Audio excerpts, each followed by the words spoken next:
안녕하세요. 저는 이정숙이라고 합니다.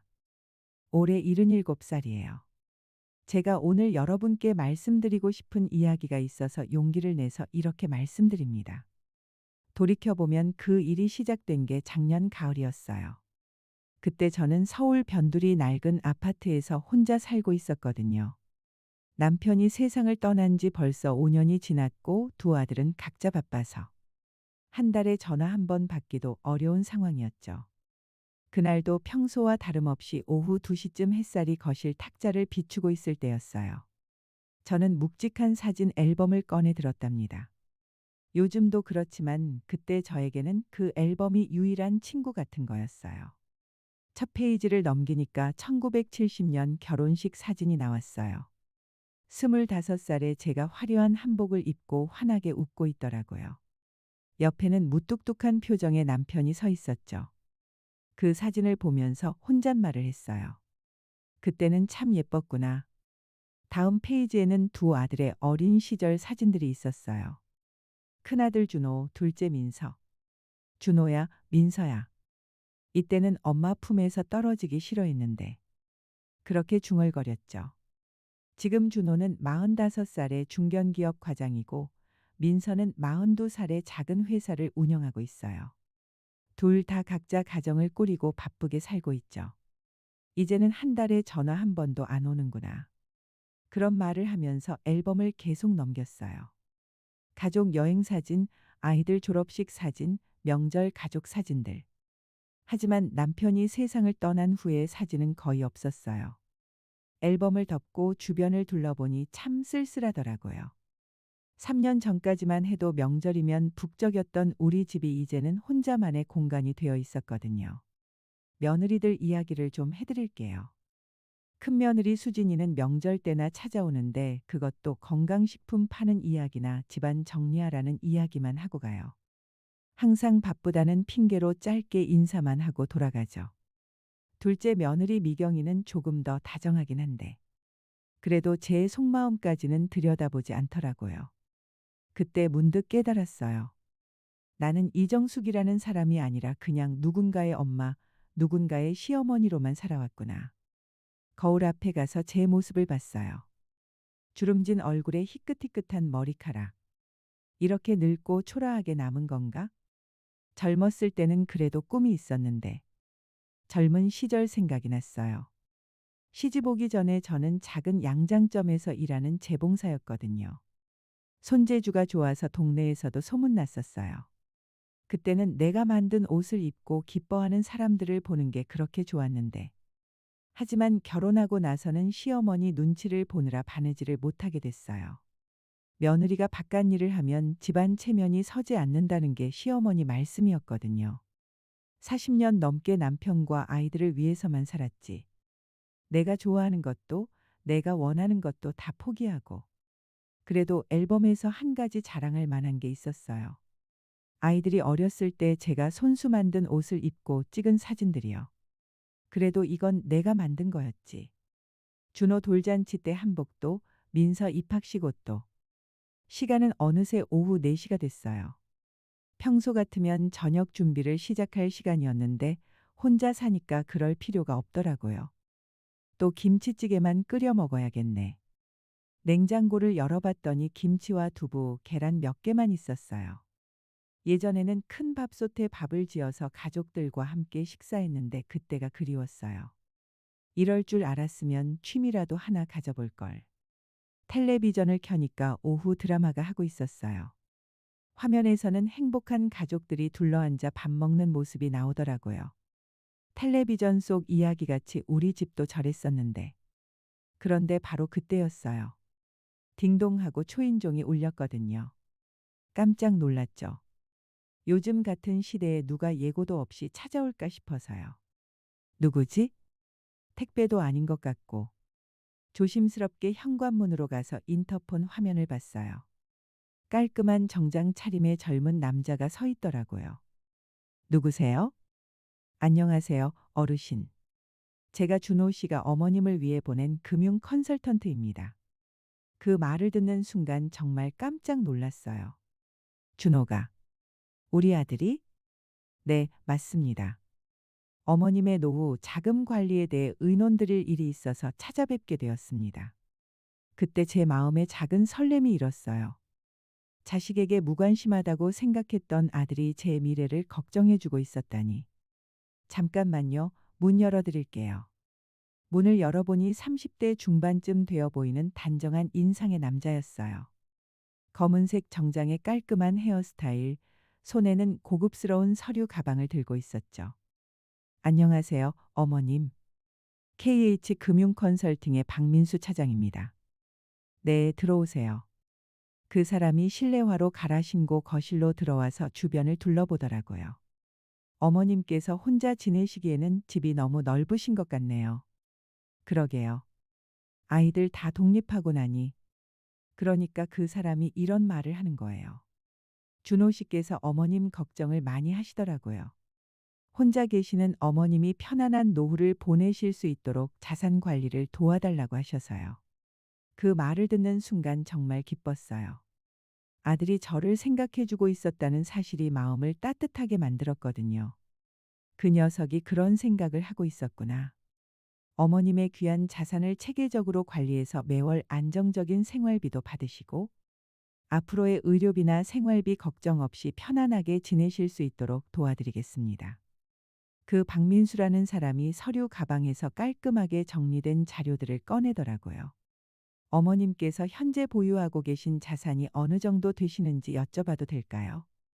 남편아 남겨준 이 아파트하고 은행에 예금 조금 그리고 주식도 조금 있는데 그건 잘 모르겠어요. 충분히 여유로운 노후 생활을 하실 수 있는 자산을 보유하고 계시네요. 그 사람이 제 앞에 컬러풀한 자료를 펼쳐 보이더라고요. 자산관리 포트폴리오라고 쓰인 제목 아래에 복잡한 도표들이 있었어요. 저희가 어머님의 자산을 크게 두 부분으로 나누어 관리해 드리겠습니다. 첫째는 매월 생활비로 사용하실 안정형 자산, 둘째는 수익을 늘려드릴 성장형 투자 자산입니다. 솔직히 무슨 말인지 잘 모르겠더라고요. 그게 어떤 뜻인가요? 쉽게 말씀드리면 어머님께서는 아무 걱정 없이 매월 용돈을 받으시기만 하면 됩니다. 나머지는 저희가 전문적으로 관리해서 어머님의 자산을 불려드리겠습니다. 그때 제 마음에 희망과 불안이 동시에 밀려왔어요. 한편으로는 아들의 배려가 고맙고 전문가의 도움을 받을 수 있다는 게 다행스러웠지만 다른 한편으로는 잘 모르는 일에 대한 걱정이 앞섰거든요. 그런데 이런 일은 아들하고 상의해봐야 하는 거 아닌가요? 물론입니다. 준호 씨께서 이미 모든 계획을 세우시고 저희에게 의뢰하신 거예요. 어머님께서는 단지 동의해 주시기만 하면 됩니다. 그 박민수라는 사람이 제 불안감을 눈치챘는지 더 친절한 목소리로 말을 계속했어요. 어머님, 걱정하지 마세요. 저희는 어르신들의 자산 관리를 전문으로 하는 회사입니다. 지금까지 수많은 어르신들께서 저희 서비스를 이용하시면서 만족해 하셨어요. 그러면 정말 매월 생활비를 받을 수 있는 거예요. 네, 물론입니다. 어머님께서 원하시는 만큼 생활비를 매월 정기적으로 받으실 수 있어요. 그리고 혹시 갑자기 목돈이 필요하시면 언제든지 말씀하세요. 그때 잠시 생각해 봤어요. 그동안 혼자 지내면서 느꼈던 외로움과 불안감들이 머릿속을 스쳐 지나가더라고요. 아들이 나를 생각해 주고 있었구나. 이제 노후 걱정은 덜어도 되겠네. 어머님께서는 이제 어떤 걱정도 하지 마시고 편히 쉬시기만 하면 됩니다. 취미 생활도 하시고 친구분들과 여행도 다니시고 자녀분들을 대신해서 저희가 어머님의 모든 노후를 책임지겠습니다. 그 말을 들으니까 정말 오랜만에 희망이 생기더라고요. 그럼 어떻게 하면 되는 거죠? 간단합니다. 계약서에 서명만 해주시면 돼요. 내일까지 시간을 드릴 테니 천천히 생각해 보시고 연락 주세요. 그 사람이 명함과 계약서 사본을 남기고 일어섰어요. 그럼 어머님, 내일 연락 기다리겠습니다. 혹시 궁금한 점이 있으시면 언제든지 전화 주세요. 네, 고생하셨어요. 조심히 들어가세요. 그 사람이 나간 후에 저는 혼자 거실에 앉아서 명함과 계약서를 바라봤어요. KH 금융 컨설팅 박민수 차장이라고 적혀 있더라고요. 아들이 정말 나를 생각해 주고 있었구나. 다시 사진 앨범을 펼쳤어요. 하지만 이번에는 과거가 그리운 게 아니라 미래에 대한 희망이 생기더라고요. 이제 조금은 편해질 수 있겠네. 햇살이 서서히 기울어지는 오후였는데 제 얼굴에는 오랜만에 평안한 미소가 번지고 있었어요. 그날 밤 잠을 잘 못 잤어요. 명함과 계약서를 계속 들여다보면서 생각에 잠겼거든요. 정말 괜찮을까? 아들이 진짜 나를 걱정해서 보낸 거 맞을까? 이런저런 생각이 머릿속을 맴돌았어요. 다음 날 아침 일찍 큰아들 준호한테 전화를 걸었어요. 준호야, 어제 내가 보낸 그 사람이 왔다. 아, 네? 어머니, 어떠셨어요? 그런데 이런 일을 엄마한테 미리 말 안 해주고 갑자기 보내면 어떡해? 그랬더니 준호가 바쁜 듯한 목소리로 대답하더라고요. 어머니, 죄송해요. 어머니 놀라실까봐 미리 말씀 안 드렸는데 그 사람 말 어떠셨어요? 친절하긴 하던데. 그런데 준호야, 정말 엄마 노후를 걱정해서 그런 거야? 당연하죠, 어머니.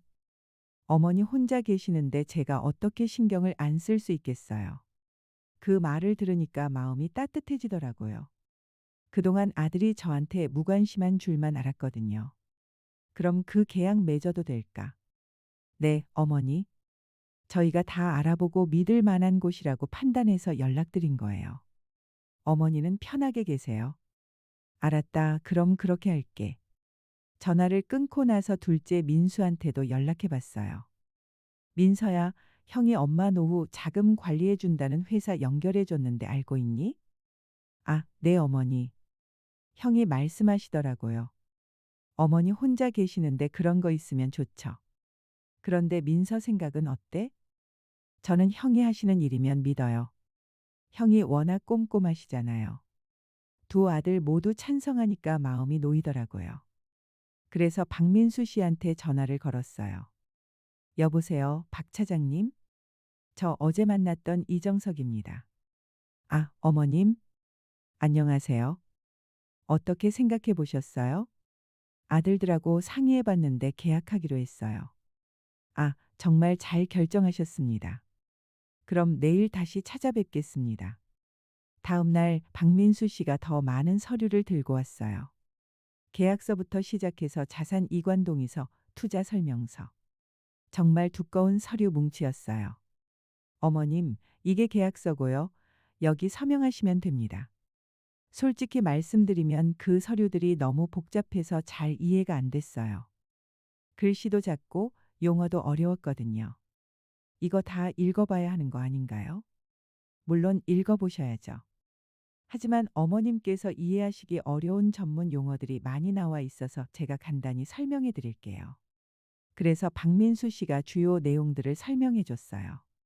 여기 보시면 어머님의 자산을 저희가 관리하면서 매월 생활비를 드리는 조건이 나와 있고, 여기는 투자 수익에 대한 내용이고, 이 부분은 만약 투자에서 손실이 나면 어떻게 처리하는지에 대한 내용입니다.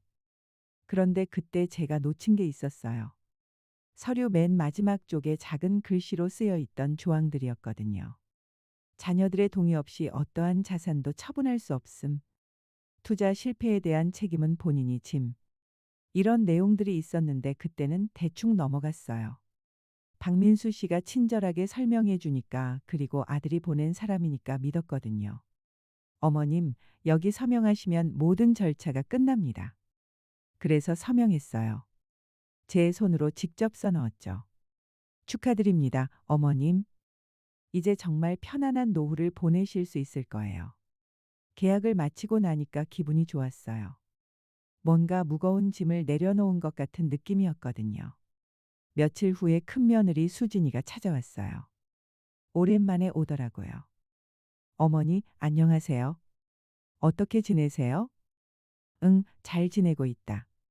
수진아, 앉아. 그런데 수진이가 이상하게 기분 좋은 표정이더라고요. 평소보다 더 다정한 목소리로 말하는 거예요. 어머니, 저희가 들었는데 자산 관리 받으시게 됐다면서요? 응, 준호가 연결해줘서. 아, 정말 잘하신 것 같아요. 이제 어머니께서 매월 용돈도 넉넉하게 받으시고. 그때 수진이가 웃으면서 이런 말을 했어요. 어머니, 이제 저희한테도 용돈 좀 넉넉하게 주실 수 있겠네요? 농담처럼 말했지만 왠지 마음에 걸리더라고요. 수진아, 그런 이야기는 왜 해? 아, 아니에요. 그냥 어머니께서 여유로워지시면 좋겠다는 뜻이에요. 그러면서 수진이가 또 이런 말을 했어요. 그런데 어머니, 혹시 그 회사에서 매월 얼마나 주기로 했어요? 150만 원 정도? 아, 그것밖에 안 돼요? 어머니 자산이면 더 받으실 수 있을 텐데. 이상했어요. 수진이가 평소에는 제 돈에 대해 관심도 없다가 갑자기 그런 이야기를 하니까요. 둘째 며느리 미경이도 며칠 후에 왔는데 비슷했어요. 어머니, 이제 경제적으로 여유로워지셨네요. 그런가? 아직은 잘 모르겠다. 어머니, 저희도 요즘 애들 학원비며 뭐며 힘든 게 많은데 어머니께서 조금씩이라도 도움 주시면 안 될까요? 예전에는 이런 말 안 하던 애들이 갑자기 이러니까 기분이 묘했어요. 하지만 그래도 가족이니까 도와줄 수 있으면 도와줘야겠다고 생각했어요. 첫 달에 150만 원이 들어왔을 때는 정말 기뻤어요. 오랜만에 마음 편하게 자를 볼 수 있었거든요. 예전에는 계란 한 판도 아껴서 사야 했는데 이제는 고기도 사고 과일도 사고 그리고 오래전부터 하고 싶었던 뜨개질을 다시 시작했어요. 문화센터에 등록해서 뜨개질 수업을 듣기 시작했죠. 거기서 김 여사님이라는 분을 만났어요. 저보다 2살 많으신 분인데 정말 좋은 분이었어요. 정숙 씨, 뜨개질 솜씨가 정말 좋으시네요. 그냥 옛날에 조금 했었거든요. 옛날에 무슨 일 하셨어요? 재봉사였어요. 결혼하기 전에. 아, 그러시구나. 그럼 손재주가 있으시겠네요. 김 여사님과 이야기하다 보니까 서로 비슷한 처지더라고요. 혼자 사시고 자식들은 바쁘고 우리는 금세 친해졌어요. 수업 끝나고 같이 커피도 마시고 가끔 장도 같이 보고 정말 오랜만에 친구가 생긴 기분이었어요. 김 여사님, 저 요즘 마음이 많이 편해졌어요. 왜요? 아들이 제 노후 자금 관리를 도와주는 회사를 연결해줘서 매월 생활비를 받고 있거든요. 아, 거래요? 좋겠네요. 어떤 회사예요? KH 금융 컨설팅이라는 곳이에요. 그때 김 여사님 표정이 조금 이상해지더라고요. KH 금융 컨설팅이요? 네, 왜요? 아세요? 아니에요. 그냥 이름이 익숙해서. 그 후로 김 여사님이 조금 조심스러워하는 것 같았어요. 하지만 그때는 별로 신경 쓰지 않았어요. 매일 아침 거울을 보면서 미소를 짓게 됐거든요. 얼굴에 드리워졌던 그늘이 많이 옅어졌어요. 아들과 며느리들에게서도 전화가 자주 오기 시작했어요. 어머니, 요즘 어떠세요? 그 컨설턴트 분하고 잘 지내세요? 응, 잘 지내고 있다. 부족한 거 없으시죠? 응, 괜찮다. 어머니, 그런데 혹시 여유 되시면 저희 집 전세 보증금 좀 도와주실 수 있을까요? 이런 식으로 돈 이야기가 나오기 시작했어요. 처음에는 조금씩이었는데 점점 더 자주 더 큰 금액을 요청하더라고요. 하지만 그래도 자식들이니까 도와줄 수 있으면 도와주고 싶었어요. 박민수 씨한테 전화해서 물어봤어요. 차장님, 혹시 제가 목동이 필요하면 빼서 쓸 수 있다고 하셨잖아요? 네, 물론입니다. 얼마나 필요하세요? 500만 원 정도요. 아, 그 정도는 문제 없습니다. 바로 처리해 드릴게요. 정말 쉽게 해결됐어요. 그래서 준호한테 500만 원을 보내줬죠. 그랬더니 준호가 정말 고마워하더라고요. 어머니, 정말 고맙습니다. 어머니 덕분에 큰 도움이 됐어요. 민서도 몇 달 후에 사업 자금이 필요하다고 해서 300만 원을 보내줬어요. 그때까지는 정말 모든 게 순조로웠어요. 제 인생에 새로운 봄이 온 것 같았거든요.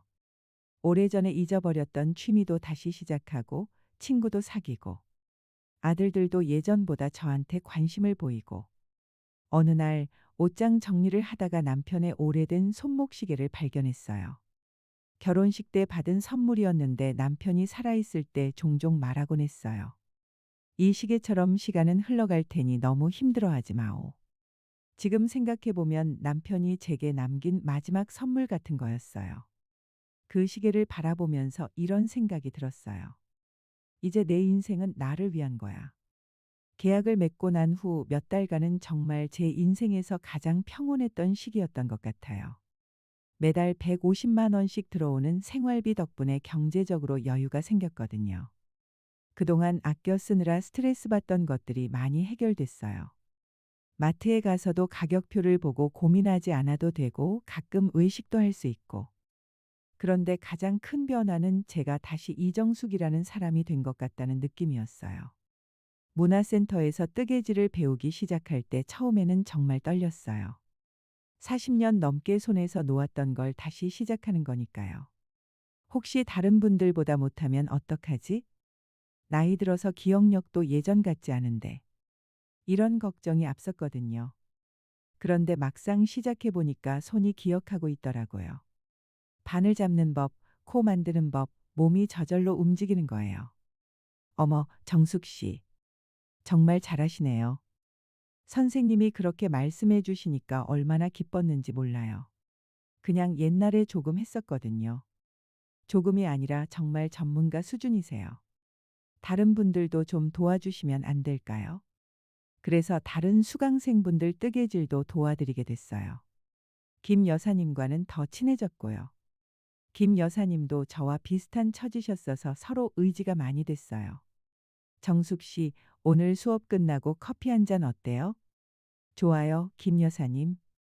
문화센터 근처에 작은 카페가 있었는데 우리는 거기서 자주 만났어요. 서로 살아온 이야기도 나누고 요즘 사는 이야기도 자주 했어요. 김 여사님은 어떻게 혼자 지내세요? 뭐 그냥 그런 대로 정숙 씨는 요즘 많이 밝아지신 것 같아요. 그래요? 아무래도 경제적으로 여유가 생기니까 마음도 편해지더라고요. 아, 그 자산 관리 회사 말씀이세요? 네, 정말 도움이 많이 됐어요. 매달 생활비도 나오고 필요할 때 돈도 빼서 쓸 수 있고. 그때 김 여사님이 조금 걱정스러운 표정을 지으시더라고요. 정숙 씨, 그런데 혹시 그 회사에 대해서 자세히 알아보셨어요? 무슨 말씀이에요? 아니에요. 그냥 요즘 노인들 대상으로 하는 금융 사기가 많다고 해서요. 아, 그런 걱정은 안 하셔도 돼요. 우리 큰아들이 직접 알아보고 연결해 준 곳이거든요. 그렇다면 다행이고 혹시나 해서요. 김 여사님이 왜 그런 말씀을 하셨는지는 나중에야 알게 됐어요. 그때는 그냥 친구의 걱정이려니 하고 넘어갔죠. 매일 아침이 즐거웠어요. 일어나서 거울을 보면 예전처럼 우울한 얼굴이 아니라 생기 있는 모습이 보이더라고요. 오늘은 뭘 해볼까? 이런 생각이 드는 게 정말 오랜만이었어요. 뜨개질 작품도 하나씩 늘어갔고요. 만드는 재미도 있었지만 무엇보다 내가 뭔가를 만들고 있다는 느낌이 좋았어요. 결혼하고 나서는 줄곧 남편과 아이들을 위해서만 살았는데 이제는 정말 제 자신을 위한 시간을 갖고 있는 거였거든요. 아들과 며느리들도 예전보다 자주 연락이 왔어요. 어머니, 요즘 어떻게 지내세요? 응, 잘 지내고 있다. 뜨개질도 배우고 있고. 아, 정말요? 어머니께서 취미생활 하시니까 좋아 보여요. 그런가? 나도 그런 것 같다. 어머니, 그런데 컨설턴트 분이랑 잘 되고 있죠? 응, 매달 생활비도 잘 나오고 있고. 그런데 어머니, 부족한 거 없으시죠? 혹시 필요한 거 있으시면 말씀하세요. 이상했어요. 예전에는 연락도 잘 안 하던 아이들이 갑자기 자주 안부를 묻더라고요. 그런데 대화 끝에는 항상 이런 말이 나왔어요. 어머니, 그런데 저희가 요즘 애들 교육비며 집 관리비며 많이 들어서 혹시 조금만 도와주실 수 있을까요? 처음에는 자식들이 힘드니까 엄마인 내가 도와줘야지 이런 생각이었어요. 준호는 전세보증금 때문에, 민서는 사업자금 때문에, 박민수 씨한테 연락해서 돈을 빼는 것도 처음에는 쉬웠고요. 어머님, 500만 원 필요하시다고요? 바로 처리해 드리겠습니다. 고맙습니다. 그런 식으로 몇 달 동안 계속 도와줬어요. 그런데 어느 날 뭔가 이상하다는 생각이 들기 시작했어요. 준호가 또 전화를 했거든요. 어머니, 죄송한데 또 좀 도와주실 수 있을까요? 또? 지난달에도 줬잖아. 네, 그런데 예상보다 돈이 더 많이 들어서요. 얼마나? 이번에는 800만 원 정도요. 800만 원이라니 그때까지 도와준 금액들을 생각해 보니까 벌써 2천만 원은 넘은 것 같더라고요. 준호야, 엄마가 그렇게 많은 돈이 어디 있겠니? 어머니, 그 자산관리 회사에 맡긴 돈이 있잖아요. 그거 조금만 빼서 써주세요. 그런데 박민수 씨한테 연락했더니 이상한 말을 하더라고요. 어머님, 죄송한데요. 요즘 투자 상황이 좋지 않아서 당분간은 인출이 어려울 것 같습니다. 그게 무슨 말이에요? 시장 상황이 안 좋아져서 자산 가치가 많이 떨어졌거든요. 조금 기다리시면 회복될 텐데. 그때부터 뭔가 이상하다는 생각이 들기 시작했어요. 며느리들 태도도 변했고요. 수진이가 왔을 때였어요. 어머니, 요즘 어떠세요? 응, 그냥 그렇게 지내고 있다. 그런데 어머니 저희한테 좀 더 도움을 주실 생각은 없으세요? 무슨 말이야? 어머니 자산이 그렇게 많은데 저희가 이렇게 힘들어하는 거 보시면서 조금만 더 나눠주시면 안 될까요? 그때 수진이 말투가 예전처럼 존댓말을 하는 며느리가 아니라 뭔가 요구하는 사람 같더라고요. 수진아, 엄마도 살아야 하는데. 어머니는 매달 생활비 나오잖아요. 그걸로 충분하시잖아요. 그 말을 들으니까 기분이 이상하더라고요. 내가 언제부터 자식들에게 이런 대우를 받게 됐나. 미경이도 비슷했어요. 어머니, 솔직히 말씀드리면 저희가 어머니 노후를 책임져야 하는 입장인데 어머니께서 저희를 조금 도와주시는 게 당연한 거 아닌가요? 이런 말까지 하더라고요. 그날 밤 잠을 못 잤어요. 아이들이 언제부터 이렇게 변했을까? 내가 돈이 있다고 하니까 이렇게 되는 건가? 이런 생각들이 계속 맴돌았어요. 다음 날 김 여사님을 만났을 때도 마음이 무거웠어요. 정숙 씨, 무슨 일 있어요? 표정이 안 좋아 보이는데. 김 여사님, 사실 요즘 아이들 때문에 고민이에요. 무슨 일인데요? 그래서 김 여사님께 그동안 있었던 일들을 말씀드렸어요. 자산관리 회사에 맡긴 것도, 아이들이 계속 돈을 달라고 하는 것도. 김 여사님이 듣더니 한숨을 쉬시더라고요. 정숙 씨, 혹시 그 회사 이름이 뭐라고 했죠? KH 금융 컨설팅이요. 역시. 왜요? 뭔가 문제라도 있어요? 김 여사님이 조심스럽게 말씀하시더라고요. 정숙 씨, 사실 저도 그 회사 이름을 들어본 적이 있어요. 좋지 않은 소문으로. 무슨 소문이요? 노인들한테 접근해서 자산을 맡는다고 하고는 나중에 문제가 생기는 경우가 많다고 하더라고요. 그 말을 듣는 순간 가슴이 떨렸어요. 설마 내가 속은 건 아니겠지. 하지만 아직은 믿고 싶지 않았어요. 아들이 연결해 준 곳인데. 김 여사님, 그런데 우리 아들이 직접 연결해 준 곳인데 그럴 리가. 정숙 씨, 혹시 아드님이 정말 그 회사를 직접 알아보고 연결해 주신 건 맞아요? 그럼요. 준호가 그렇게 말했는걸요. 김 여사님의 표정이 더 심각해지더라고요. 정숙 씨, 혹시 한 번만 확인해 보시면 안 될까요? 아드님께 직접 물어보시거나. 그날 집에 돌아와서 한참을 생각했어요. 정말 확인해 봐야 하나? 아들을 의심한다는 건가? 하지만 마음 한구석에서 불안감이 자꾸 커지더라고요. 설마 내 아들이 나를 속일 리가 없어. 김 여사님이 잘못 들으신 거겠지. 이런 생각으로 며칠을 보냈거든요. 그런데 그 일이 일어난 게 정말 우연이었어요. 김 여사님과 문화센터 근처 식당에서 점심을 먹고 있을 때였어요. 평소처럼 우리는 구석자리에 앉아서 이런저런 이야기를 하고 있었죠. 정숙 씨, 그래도 요즘은 좀 어떠세요? 그냥 그래요. 아직도 아이들 일 때문에 마음이 복잡해서. 아직도 자꾸 돈 달라고 해요. 그런데 요즘은 그 회사에서 돈을 못 빼준다고 하니까 아이들이 더 그러는 것 같아요. 그때였어요. 옆 테이블에 앉아있던 젊은 부부의 대화가 들렸거든요. 처음에는 신경 안 쓰고 있었는데 갑자기 익숙한 이름이 들린 거예요. 준호 씨 어머니 말인데. 준호라는 이름을 듣는 순간 귀가 번쩍했어요. 혹시나 해서 귀를 기울여 봤죠. 그분이 요즘 그 사람한테 자산 맡겼다면서? 그래, 그게 투자 사기라며? 그 순간 심장이 쿵 하고 떨어지는 느낌이었어요. 김 여사님도 제 표정이 이상한 걸 눈치채고 걱정스러운 눈으로 저를 바라보시더라고요. 정숙 씨, 괜찮아요? 저는 손짓으로 조용히 하라고 하면서 계속 그 부부의 대화를 들었어요. 어휴, 그 자산 관리 회사 노인들한테 접근해서 돈 빼돌리는 걸로 유명하잖아. 자식들이 방치하면 딱 걸려드는 거지. 그 아들도 문제네. 엄마 노후 걱정하는 척하면서 뒤로는 용돈이나 받으려는 거 아니야? 맞아. 어머니는 아무것도 모르고 아들이 걱정해서 해준 거라고 생각하시는데 사실은 그 아들이랑 그 회사랑 다 짜고 치는 거라며. 진짜 나쁘다. 그런 식으로 부모 돈 뜯어먹는 자식들이 있다니. 그 순간 정말 숨을 쉴 수가 없었어요. 머리가 하얗게 되면서 아무 생각이 안 나더라고요. 김 여사님이 급히 물을 따라주시면서 등을 토닥여 주셨어요. 정숙 씨, 괜찮아요? 김 여사님, 지금 저 사람들 이야기가. 정숙 씨, 일단 진정하세요.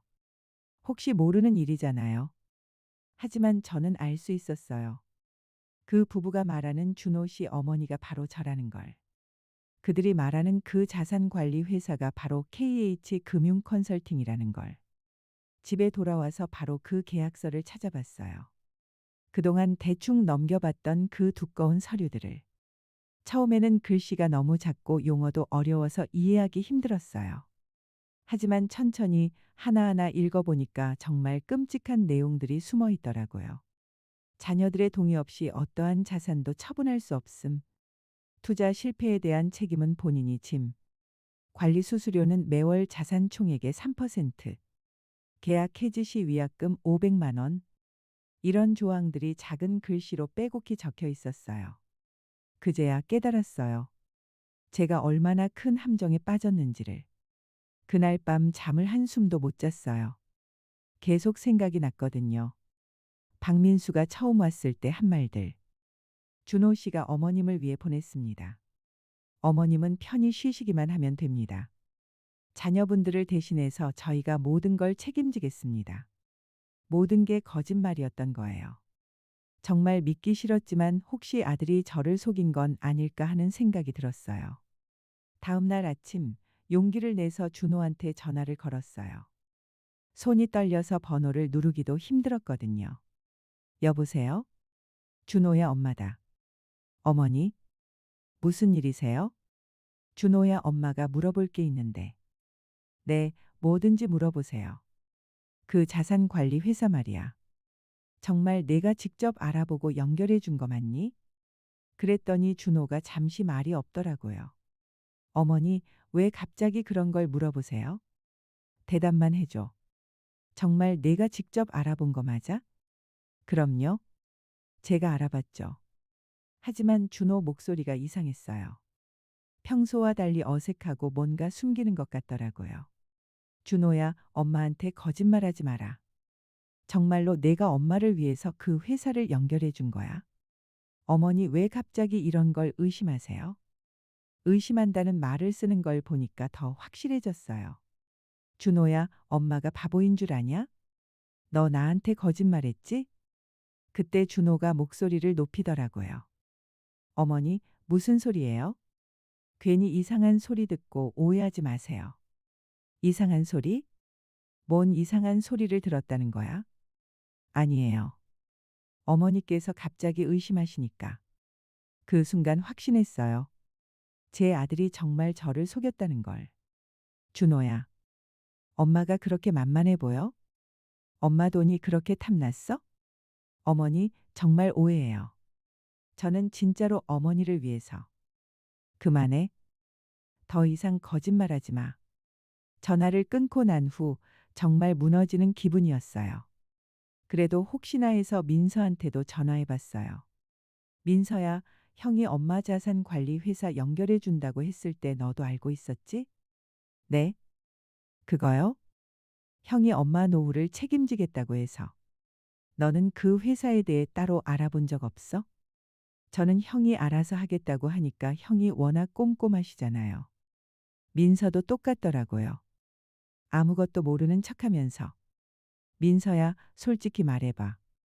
너도 엄마 돈 목적이었지? 어머니, 무슨 말씀이세요? 저희가 왜 그런? 알았다. 너희들 다 똑같구나. 두 아들 모두 제가 믿었던 제 아들들이 다 저를 속이고 있었던 거예요. 그날 오후에는 박민수한테 전화를 걸어봤어요. 이번에는 화가 나서 떨리는 목소리로 말했죠. 박 차장, 지금 당장 와보세요. 어머님, 무슨 일이세요? 와서 설명해. 지금 당장. 박민수가 30분 후에 왔는데 예전처럼 친절한 모습이 아니었어요. 뭔가 귀찮아하는 표정이더라고요. 어머님, 무슨 일로 급하게 부르셨어요? 당신 우리 아들하고 짜고 친 거지. 무슨 말씀이세요? 그만 시치미 떼지 말고 솔직히 말해. 처음부터 계획한 거지? 그랬더니 박민수의 얼굴이 확 변하더라고요. 어머님, 저희는 정당한 계약을 체결한 거예요. 어머님께서 직접 서명하신 거 아닙니까? 정당한 계약? 이게 정당한 계약이야? 제가 계약서를 들고 흔들면서 소리쳤어요. 여기 이 조항들 좀 봐. 이게 뭐야? 내 돈인데 내가 마음대로 못 쓴다는 게 말이 돼? 어머님, 그건 어머님의 자산을 안전하게 관리하기 위한. 안전하게 관리? 웃기지 마. 관리 수수료만 매월 3%씩 떼어간다면서? 박민수가 더 이상 친절한 척하지 않더라고요. 어머님, 계약서에 다 명시되어 있는 내용입니다. 어머님께서 동의하시고 서명하신 거예요. 내가 언제 동의했어? 속여서 사인받은 거잖아. 증거가 있으세요? 어머님께서 억지로 서명하셨다는 증거가요? 그 말을 듣는 순간 내가 얼마나 바보였나 싶어서 정말 억울했어요. 나가. 당장 나가. 어머님, 흥분하지 마시고 차분히 생각해 보세요. 이미 체결된 계약을 일방적으로 파기하시면 위약금도 물어야 하고. 위약금? 500만 원입니다. 계약서에 명시되어 있어요. 그 순간 정말 숨이 막혔어요. 제가 완전히 덫에 걸렸다는 걸 깨달았거든요. 박민수가 나간 후에 저는 혼자 거실에 주저앉아서 울었어요. 70년 넘게 살면서 이렇게 배신감을 느껴본 적이 없었어요. 믿었던 아들들한테 속았다는 것도 충격이었지만 무엇보다 제가 이렇게 무력하다는 게 서러웠어요. 그때 남편이 남겨준 낡은 손목시계를 봤어요. 여보, 내가 어떻게 해야 할까? 시계는 대답해 주지 않았지만 그래도 남편이 옆에 있는 것 같아서 조금은 마음이 안정됐어요. 그때 저는 정말 절망적이었어요. 가족도 돈도 모든 걸 잃은 것 같았거든요. 그래도 한 가닥 희망이 있다면 혹시 아들들이 진심으로 잘못을 인정하고 도와줄 수도 있지 않을까 하는 마음이었죠. 며칠 후에 준호가 전화를 했어요. 어머니, 저희가 잘못했어요. 그 말을 듣는 순간 가슴이 조금 따뜻해졌어요. 그래, 이제라도 진실을 말하려나 보다. 준호야, 정말 엄마한테 미안하지? 네, 어머니. 정말 죄송해요. 어머니를 속인 거 정말 잘못된 일이었어요. 그래. 이제라도 인정하니까 다행이다. 그럼 어떻게 할 거야? 어머니, 모든 걸 되돌려 놓을게요. 그 계약도 취소하고 어머니 돈도 다시 찾아드릴게요. 그때 정말 안도했어요. 역시 내 아들이야. 잘못은 했지만 이제라도 바로잡으려고 하는구나. 준호야, 정말로? 네, 어머니. 저희가 해결해 드릴게요. 걱정하지 마세요. 그래서 민서도 불러서 셋이 만났어요. 두 아들이 다 와서 고개를 숙이고 사과하더라고요. 어머니, 저희가 정말 잘못했어요. 어머니를 이런 식으로 속인 거 변명할 수 없어요. 이제 모든 걸 정리해서 어머니께 되돌려 드릴게요. 그들의 눈물을 보니까 정말 진심으로 뉘우치는 것 같았어요. 제 마음도 조금씩 누그러지기 시작했죠. 너희들 정말 엄마를 실망시켰다. 하지만 이제라도 잘못을 인정하니까. 어머니, 정말 죄송해요. 다시는 이런 일 없을게요. 준호가 눈물을 흘리면서 말했어요. 내일부터 그 회사하고 계약 취소 절차 밟을게요. 그리고 어머니 돈도 전부 찾아올게요. 정말로? 정말 할 수 있어? 네, 저희가 책임지고 해결하겠습니다. 그날 밤 정말 오랜만에 편안하게 잠들었어요. 그래, 아이들이 잘못은 했지만 이제라도 바로잡으려고 하는구나. 가족이니까 다시 시작할 수 있겠지. 이런 생각으로 마음이 한결 가벼워졌거든요. 다음 날 오후쯤 준호한테서 전화가 왔어요. 어머니, 저희가 그 박민수라는 사람을 만났어요. 그래서? 어떻게 됐어? 일단은 계약 취소를 요구했는데 그쪽에서 위약금을 요구하더라고요. 위약금이 얼마나? 500만 원이요. 하지만 저희가 해결할 방법을 찾고 있어요. 그래, 고생한다. 어머니, 조금만 더 기다려 주세요. 며칠 안에 모든 걸 해결하겠습니다. 며칠 후에 민서도 전화했어요. 어머니, 형이랑 같이 변호사도 만나보고 있어요. 분명히 방법이 있을 거예요. 그때까지는 정말 희망을 품고 있었어요. 아들들이 저를 위해 뛰어다니고 있다고 생각했거든요. 그런데 일주일이 지나도 소식이 없었어요. 준호한테 전화해봤죠. 준호야, 그 일은 어떻게 돼가? 어머니, 그게 생각보다 복잡하더라고요. 복잡하다니? 법적으로 문제를 해결하려면 시간이 좀 걸릴 것 같아요. 얼마나 걸린다는 거야? 한 달 정도는 봐야 할 것 같아요. 그때는 기다릴 수 있다고 생각했어요. 그런데 한 달이 지나도 연락이 없었어요. 제가 먼저 전화했죠. 준호야, 그 일은? 어머니, 아직도 진행 중이에요. 조금만 더 기다려 주세요. 이상했어요. 예전처럼 자세하게 설명해 주지도 않고 통화도 금방 끊으려고 하더라고요. 민서도 마찬가지였어요. 민서야, 형이랑 어떻게 돼가는 거야? 어머니, 형이 알아서 하고 있어요. 저도 바빠서 나중에 다시 전화드릴게요. 그렇게 또 한 달이 지났어요. 그런데 어느 날 정말 충격적인 사실을 알게 됐어요. 우연히 준호 회사 동료분을 길에서 만났거든요. 어머님, 안녕하세요. 준호 잘 지내죠? 네, 잘 지내고 있어요. 준호 씨가 요즘 차도 새로 바꾸고 집도 더 좋은 곳으로 이사 간다고 하던데 사업이 잘 되나 봐요. 그 말을 듣는 순간 머리가 하얗게 됐어요. 새 차요? 네, 외제차로 바꿨던데요. 정말 좋더라고요. 집에 돌아와서 바로 준호한테 전화했어요. 준호야, 너 차 바꿨다며? 어머니, 그게. 새 차 사고 집도 이사 간다면서? 그 돈이 어디서 났어? 침묵이 흘렀어요. 준호야, 대답해. 어머니, 그게. 혹시 내 돈으로 산 거야? 어머니, 오해예요. 오해? 뭔 오해야? 내 돈 되찾아 준다더니 그 돈으로 차 사고 집 이사 간 거 아니야. 어머니, 그건 너 처음부터 나를 속일 생각이었지. 뉘우친다는 것도 다 거짓말이었어. 그때 준호가 갑자기 말투를 바꾸더라고요. 어머니, 진정하세요. 어차피 어머니 혼자 쓰시기에는 너무 많은 돈이었잖아요. 뭐라고? 솔직히 말씀드리면 어머니께서 그 돈을 다 가지고 계셔도 결국 저희한테 물려주실 거 아니에요? 미리 받는 거나 마찬가지죠. 그 말을 듣는 순간 정말 숨이 막혔어요. 이게 제가 낳고 키운 아들이 할 말인가 싶어서. 준호야, 내가 이럴 수가 있니? 어머니, 저희도 살아야 해요. 애들 교육비에, 집값에. 어머니는 매달 생활비 나오니까 충분하시잖아요. 충분하다고. 내 돈인데 내가 왜 충분하다는 소리를 들어야 해. 어머니, 너무 욕심 부리지 마세요. 욕심이라니 제 돈을 되찾으려는 게 욕심인가요? 민서한테도 전화해 봤어요.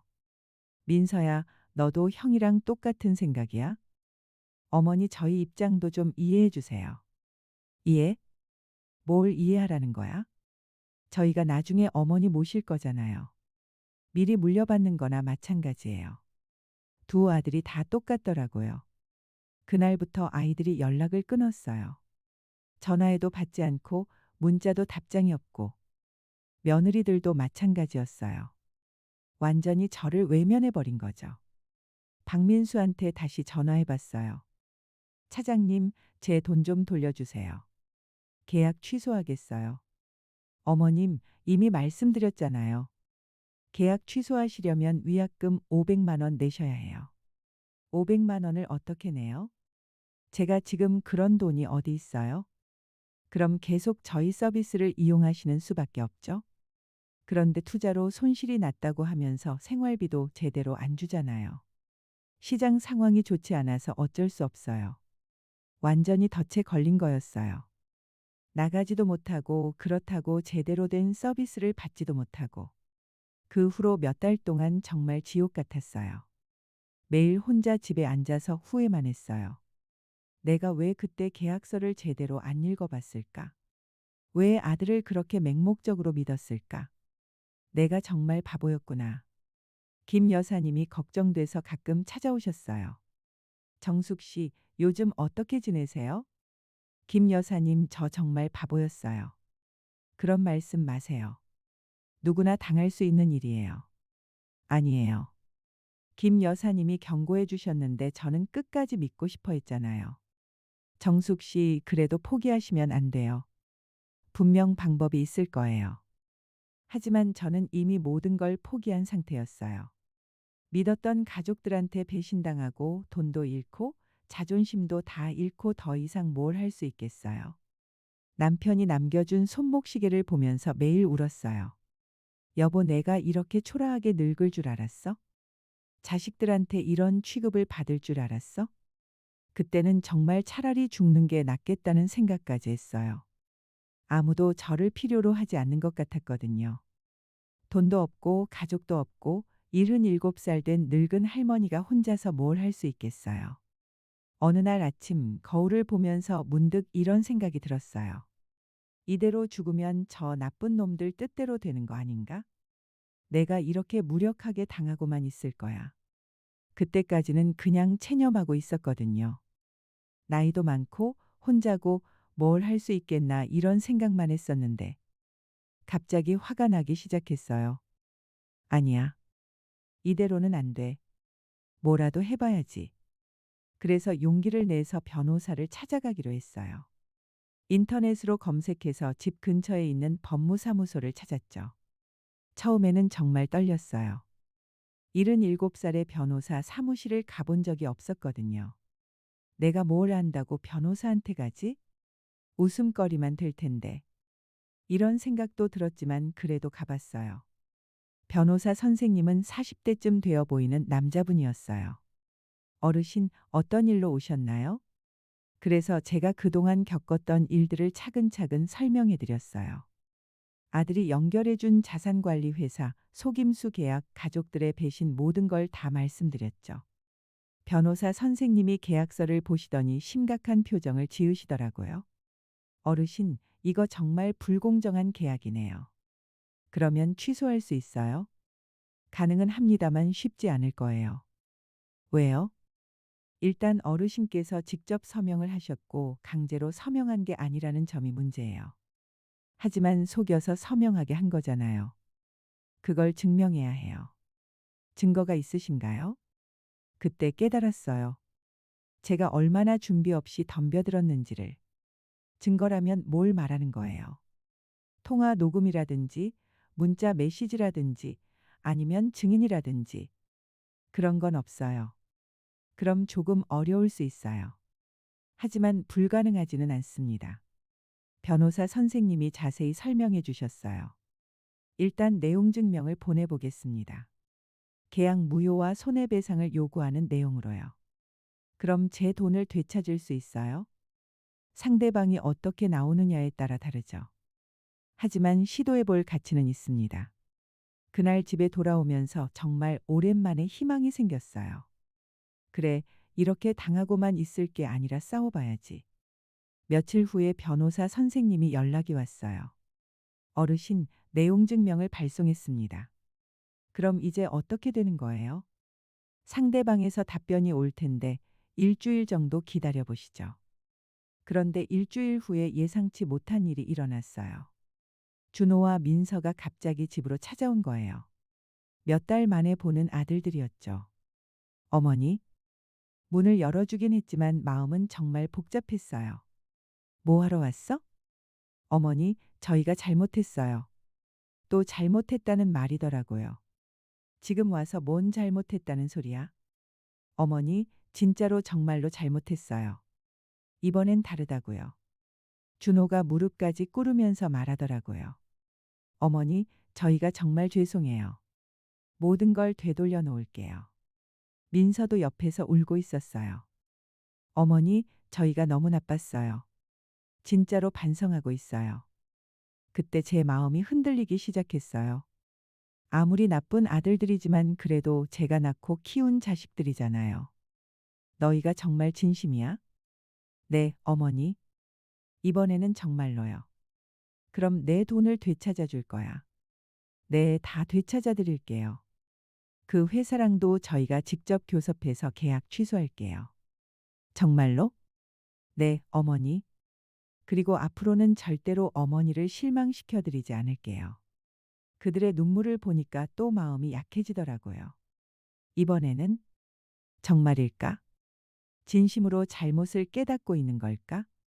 너희가 진심이라면 변호사 선생님께 가서 내용 증명을 취소해 달라고 하자.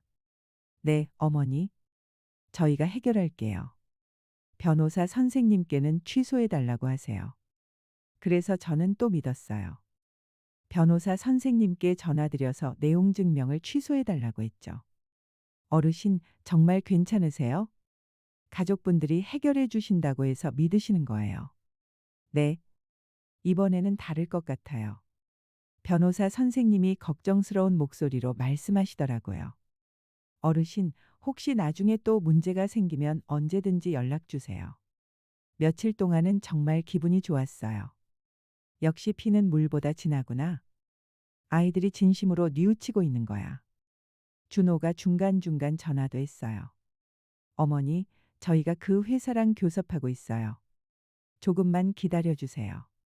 그래, 고생한다. 어머니, 이번에는 정말로 모든 걸 해결해 드릴게요. 민서도 마찬가지였어요. 어머니, 형이랑 같이 열심히 하고 있어요. 걱정 마세요. 그런데 이상한 전화 한 통을 받았어요. 박민수한테서 온 전화였거든요. 어머님, 안녕하세요. 당신이 왜 전화해? 어머님, 들었는데 아드님들이 어머님을 달래놓으셨다면서요? 그 말을 듣는 순간 뭔가 이상하다는 생각이 들었어요. 무슨 말이야? 아드님들이 어머님께서 소송은 하지 않을 거라고 저희한테 연락하셨거든요. 뭐라고? 걱정 마시라고 어머님을 잘 달래놓았으니까 더 이상 문제 삼지 않을 거라고요. 그 순간 머리를 망치로 맞은 것 같았어요. 그게 무슨 소리야? 어머님께서는 모르셨나요? 아드님들이 저희랑 연락해서 어머님 일을 조용히 넘어가기로 했다고 하시던데요. 전화를 끊고 바로 준호한테 전화했어요. 준호야, 당장 여기 와. 어머니, 무슨 일이세요? 와서 설명해.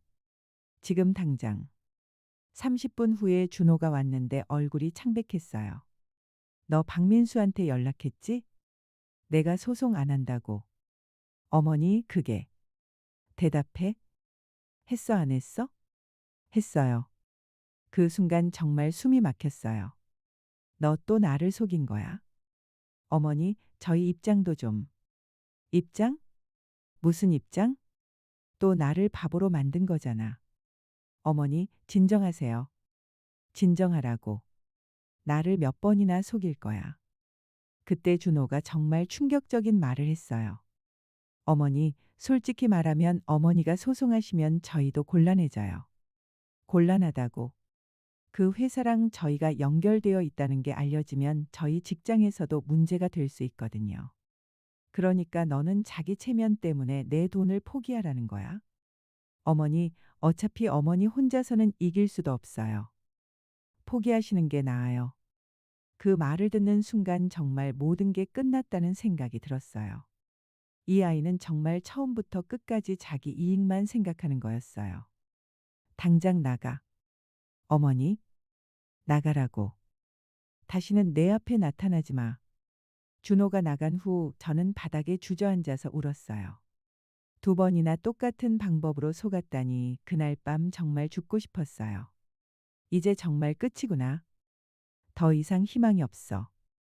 하지만 그때 김 여사님이 찾아왔어요. 며칠째 연락이 안 된다고 걱정해서 오신 거였거든요. 정숙 씨, 괜찮아요? 문을 열어드렸는데 제 모습을 보시고 깜짝 놀라시더라고요. 정숙 씨, 무슨 일이에요? 왜 이렇게? 그래서 김 여사님께 모든 걸 말씀드렸어요. 또 속았다는 것도, 이제 정말 방법이 없다는 것도. 김 여사님이 제 손을 잡고 말씀하시더라고요. 정숙 씨, 아직 끝이 아니에요. 김 여사님, 이제 정말 끝이에요. 더 이상 뭘 할 수 있겠어요? 정숙 씨, 혼자서는 안 돼도 여럿이 함께하면 달라질 수도 있어요. 무슨 말씀이세요? 정숙 씨, 이런 피해를 당한 분이 정숙 씨만 있을까요? 그때 김 여사님의 말씀이 제 마음에 작은 불씨를 지피기 시작했어요. 그래, 나만 당한 게 아닐 수도 있겠네. 그날 밤 김 여사님과 긴 이야기를 나눴어요. 김 여사님, 정말 저 같은 피해자가 더 있을까요? 정숙 씨, 분명히 있을 거예요. 요즘 이런 금융 사기가 얼마나 많은데요. 그런데 어떻게 찾아요? 일단은 우리가 아는 사람들부터 물어봐요. 혹시 비슷한 피해를 당한 분이 있는지. 다음 날부터 저와 김 여사님은 문화센터 사람들을 하나씩 만나보기 시작했어요. 처음에는 정말 어려웠어요. 혹시 KH 금융 컨설팅이라는 회사 아세요? 아니면 자산 관리한다면서 접근하는 사람들 만나신 적 있어요? 대부분은 모른다고 하시더라고요. 하지만 계속 물어보다 보니까 한 분이 이상한 반응을 보이시는 거예요. 문화센터에서 서예를 배우시는 박 여사님이었어요. 혹시 아세요? 저도 그 회사 이야기를 들어본 적이 있어요. 정말요? 어디서요? 제 조카가 비슷한 피해를 당했다고 하더라고요. 그 말을 듣는 순간 가슴이 두근거렸어요. 혹시 자세한 이야기 들을 수 있을까요? 박 여사님이 조카분을 소개해 주셨어요. 60대 중반의 남자분이었는데 제가 겪은 것과 거의 똑같은 일을 당하셨더라고요. 저도 아들이 연결해 준다고 해서 믿었는데 똑같네요. 저도 그랬어요. 처음에는 친절하고 좋았는데 나중에 보니까 완전 사기였어요. 박 선생님은 어떻게 하셨어요? 그냥 포기했어요. 혼자서 뭘 어떻게 하겠어요. 하지만 그분을 통해서 또 다른 피해자를 알게 됐어요. 그렇게 하나둘씩 피해자들을 찾아갔어요. 일주일 만에 5명, 2주일 만에 10명. 놀라운 건 모두 비슷한 수법으로 당했다는 거였어요. 가족이 연결해 주었다고 속이거나 아니면 믿을 만한 사람의 소개라고 하거나. 그리고 계약서의 불공정한 조항들도 똑같았어요. 이렇게 많은 사람이 당했는데 우리가 모이면 뭔가 할 수 있지 않을까요? 김 여사님이 제안하셨어요. 그런데 뭘 어떻게 해야 할까요? 일단은 다시 변호사 선생님께 가봐요. 이번에는 혼자가 아니라 여럿이서. 그래서 우리 10명이 함께 변호사 사무실을 찾아갔어요. 변호사 선생님이 깜짝 놀라시더라고요. 어르신들 모두 같은 피해를 당하셨다고요? 네, 그래요. 피해자가 이렇게 많다면 충분히 승산이 있습니다. 정말요? 네, 집단으로 대응하면 훨씬 유리해요. 그리고 피해 사례가 많으니까 패턴을 증명하기도 쉽고요. 변호사 선생님이 자세히 설명해 주셨어요. 하지만 어르신들, 중요한 건 증거예요. 혼자서는 힘들어도 여러분의 증거를 모으면 충분히 싸울 수 있어요. 증거요? 통화 녹음, 문자 메시지, 계약서, 입금 내용 모든 걸 다 모아야 해요. 그때부터 우리는 본격적으로 증거 모으기에 나섰어요. 저는 그동안 버렸던 것들을 다시 찾아봤어요. 박민수가 처음에 준 명함, 계약서, 은행 입출금 내역. 그리고 가장 중요한 건 준호와 박민수와의 통화를 녹음하기 시작했어요. 다른 피해자분들도 마찬가지였어요. 우리가 이렇게 조직적으로 움직이니까 뭔가 힘이 생기는 것 같아요. 정말 그랬어요. 혼자일 때는 무력했는데 여럿이 모니까 용기가 생겼거든요. 한 달 후에 우리는 노인 금융 피해자 모임을 정식으로 만들었어요. 저를 회장으로 추대해 주셨어요. 정숙 씨가 가장 먼저 시작하셨으니까 회장해 주세요. 제가 회장을 해도 될까요? 물론이죠. 정숙 씨가 가장 적극적으로 하시잖아요. 회장이 되고 나니까 책임감이 생기더라고요. 내가 포기하면 다른 분들도 포기하게 될 텐데, 우리는 정기적으로 모임을 갖고 증거를 체계적으로 정리했어요. 그리고 새로운 피해자들도 계속 찾아냈죠. 3개월 후에는 30명이 넘었어요. 변보사 선생님이 말씀하시더라고요. 이 정도면 충분합니다. 이제 본격적으로 법적 대응을 시작해 봅시다. 하지만 그 전에 우리가 결심한 게 있었어요. 기자회견을 해봅시다. 김 여사님의 제안이었어요. 기자회견요? 네, 우리의 이야기를 세상에 알려야 해요. 같은 피해를 당하는 사람들이 더 이상 생기지 않도록. 처음에는 정말 무서웠어요. 77살의 기자회견이라니 상상도 못했던 일이었거든요. 제가 할 수 있을까요? 정숙 씨, 할 수 있어요. 우리가 다 함께 해요. 드디어 기자회견 날이 왔어요. 시민단체에서 도움을 줘서 기자회견을 열 수 있었거든요. 기자들이 생각보다 많이 왔어요. 저는 그때까지 제 인생에서 가장 떨렸어요. 하지만 마이크 앞에 서서 제 이야기를 시작했어요. 안녕하세요. 저는 올해 77세 이정숙입니다. 저와 같은 노인들이 당하고 있는 금융 사기에 대해 말씀드리고 싶어서 나왔습니다. 목소리가 떨렸지만 끝까지 말했어요. 제가 어떻게 속았는지, 가족들이 어떻게 배신했는지, 얼마나 절망적이었는지. 그리고 마지막에 이렇게 말했어요. 저와 같은 피해자가 더 이상 생기지 않기를 바랍니다. 저희의 이야기가 여러분에게 용기가 되기를 바랍니다. 나이가 많다고 포기하지 마세요. 우리도 할 수 있습니다. 기자회견이 끝나고 정말 많은 분들이 저희에게 연락을 주셨어요. 비슷한 피해를 당한 분들, 도움을 주고 싶다는 분들. 그리고 며칠 후에 놀라운 일이 일어났어요. 준호가 전화를 한 거예요. 어머니? 뭐야? 어머니, 너무 나가신 거 아니에요? 이렇게 되면 저희도. 너희는 신경 안 써도 돼. 나는 내 갈 길 간다. 어머니, 제발 그만하세요. 저희 체면도 좀 생각해 주세요. 아직도 체면 이야기를 하더라고요. 준호야, 너는 끝까지 자기 체면만 생각하는구나. 어머니, 이제 그만해. 나는 더 이상 너희한테 기대 안 한다. 전화를 끊고 마음이 시원했어요. 더 이상 아들들의 눈치를 보지 않아도 되겠다는 생각이 들었거든요. 한 달 후 우리의 집단 소송이 시작됐어요. 법정에서 박민수와 마주쳤을 때 더 이상 무섭지 않았어요. 피고인, 어떻게 변명하실 건가요? 우리가 모은 증거들이 하나씩 법정에서 공개됐어요. 통화 녹음, 계약서의 불공정 조항들, 30명이 넘는 피해자들의 증언. 박민수는 더 이상 말할 수 없었어요. 제가 최종 변론에서 이렇게 말했어요. 재판장님, 저는 77세입니다. 평생 남을 의심하지 않고 가족을 믿고 살아왔습니다. 하지만 그 선량함을 이용해서 저희를 속인 사람들. 이제 더 이상 저희를 돈으로만 보지 마십시오. 저희는 한 가정의 어머니이자 한 사람의 소중한 인생입니다.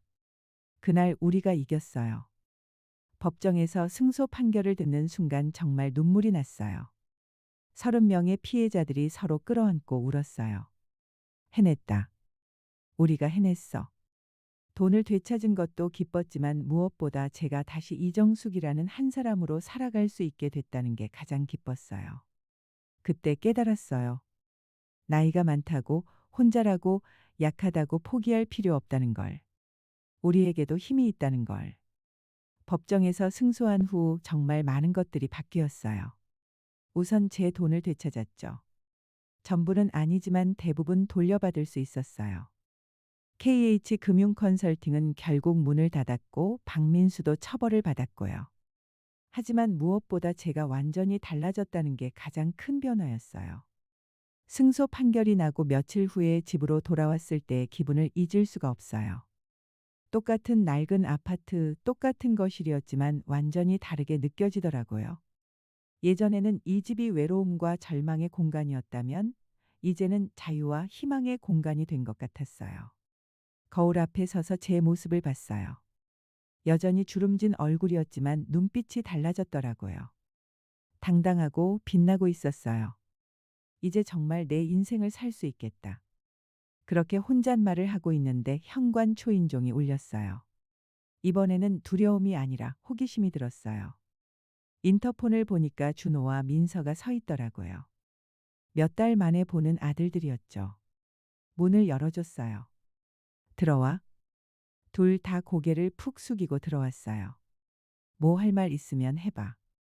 어머니, 저희가 정말 잘못했어요. 또 잘못했다는 말이더라고요. 하지만 이번에는 달랐어요. 저도 달라졌고 아이들 표정도 예전과 달랐거든요. 어머니, 저희가 너무 나빴어요. 변명할 수 없어요. 그동안 어머니께 한 일들 정말 용서받을 수 없는 일이었어요. 준호가 무릎을 꿇었어요.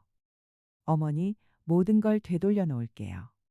제가 어머니한테서 받은 돈 다 갚을게요. 민서도 마찬가지였어요. 어머니, 저희가 진짜 잘못했어요. 이제라도 효도하게 해주세요. 그들의 눈물을 보니까 이번에는 진짜인 것 같았어요. 하지만 저는 더 이상 예전의 이정숙이 아니었어요. 너희들 이제 와서 그런 말 해봐야 소용없다. 어머니, 내가 너희를 용서하지 못하겠다는 게 아니야. 아들들이 고개를 들고 저를 바라봤어요. 하지만 이제는 달라. 나는 더 이상 너희한테 의존하지 않을 거야. 어머니, 무슨 말씀이세요? 나는 이제 내 인생을 살 거다. 너희도 너희 인생을 살아라. 진정한 해방이 뭔지 그때 깨달았어요. 자식들을 미워하는 것도 아니고 그렇다고 의존하는 것도 아니고 그냥 독립적인 한 사람으로 살아가는 거였어요. 준호야, 민서야. 엄마는 너희를 사랑한다. 하지만 이제는 각자 살자. 서로 간섭하지 말고 서로 의존하지도 말고 그냥 가끔 안부나 묻는 사이로 지내자. 아들들이 울면서 집을 나갔어요. 하지만 저는 후회하지 않았어요. 이게 맞는 것 같았거든요. 그 후로 제 인생이 정말 달라지기 시작했어요. 우선 노인 금융 피해자 모임이 점점 커졌어요. 언론에 알려지면서 전국에서 연락이 오더라고요. 저도 비슷한 피해를 당했는데 도움을 받을 수 있을까요? 저희 지역에도 모임을 만들고 싶은데 도와주실 수 있나요? 그래서 저는 피해자들을 도와주는 일을 본격적으로 시작했어요. 노인 금융 피해 방지 캠페인도 만들었고 강연도 다니게 됐어요. 처음에는 어색했어요. 77살의 강연이라니 꿈에도 생각 못했던 일이었거든요. 하지만 제 이야기를 듣고 용기를 얻는 분들을 보니까 보람이 있더라고요. 이정숙 선생님 덕분에 저도 포기하지 않고 싸울 수 있었어요. 선생님 이야기를 듣고 나이는 숫자에 불과하다는 걸 깨달았어요. 이런 말들을 들을 때마다 정말 뿌듯했어요. 그리고 6개월 후에 더 큰 변화가 생겼어요. 시민단체에서 제안을 해온 거예요.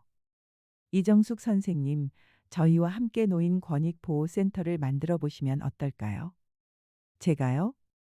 네, 선생님의 경험과 리더십이 정말 필요해요.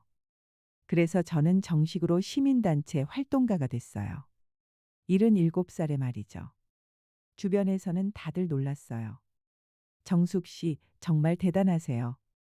이 나이에 그런 일을.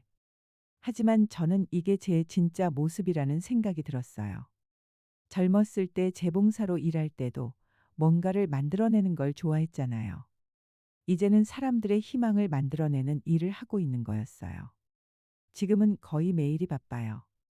상담 전화 받고 강연하고 회의하고 가끔은 너무 바빠서 피곤할 때도 있어요. 하지만 정말 행복해요.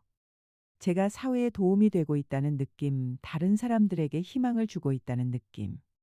이런 걸 77살에 느낄 수 있다니 정말 감사해요. 아들들과는 가끔 연락해요. 예전처럼 끈끈하지도 않고 그렇다고 원수 사이도 아니고 그냥 적당한 거리를 유지하고 있어요. 준호가 가끔 전화해요. 어머니, 요즘 몸은 괜찮으세요? 응, 괜찮다. 너도 잘 지내라. 어머니, 정말 죄송해요. 이제 그런 이야기 하지 마라. 각자 잘 살면 그만이다. 민서도 비슷해요. 예전처럼 돈 이야기는 절대 안 하고 그냥 안부만 묻죠. 며느리들도 조금씩 달라진 것 같아요. 가끔 명절 때 찾아와서 인사는 해요. 하지만 예전처럼 제가 눈치를 보거나 하지는 않아요. 제가 달라졌으니까 관계도 달라진 거죠. 김 여사님과는 여전히 절친이에요. 정숙 씨, 정말 대단해. 나도 정숙 씨 덕분에 용기를 얻었어. 김 여사님이 옆에서 도와주셨으니까 가능했던 거예요. 우리는 지금도 일주일에 2번은 만나서 커피를 마셔요. 그리고 함께 피해자들을 도와주는 일도 하고 있고요. 지금 제가 손목에 차고 있는 건 남편이 남겨준 그 낡은 시계가 아니에요. 제가 새로 산 시계예요. 은색 밴드에 작은 다이아몬드가 박혀 있는 정말 예쁜 시계죠. 77살에 제가 번 첫 월급으로 산 거예요. 남편의 시계는 서랍에 소중히 보관하고 있어요. 그 시계는 제 과거를 기억하게 해주고 이 새 시계는 제 현재와 미래를 보여줘요. 과거도 소중하지만 현재와 미래도 똑같이 소중하거든요. 저는 지금 이 순간이 제 인생에서 가장 행복한 시간이라고 생각해요. 77살에 새로운 인생을 시작할 수 있다니. 나이는 정말 숫자에 불과하더라고요. 중요한 건 포기하지 않는 마음이에요. 혼자라고 생각하지 마세요. 우리는 늙은 게 아닙니다. 다만 조금 더 오래 살아온 현명한 존재일 뿐이에요. 혼자 외롭게 숨지 마세요. 우리 함께 목소리를 내요. 우리 서로에게 힘이 되는 말을 댓글로 남겨주세요. 제 이야기가 여러분에게 용기가 되길 바랍니다. 이야기를 끝까지 들어주셔서 감사합니다.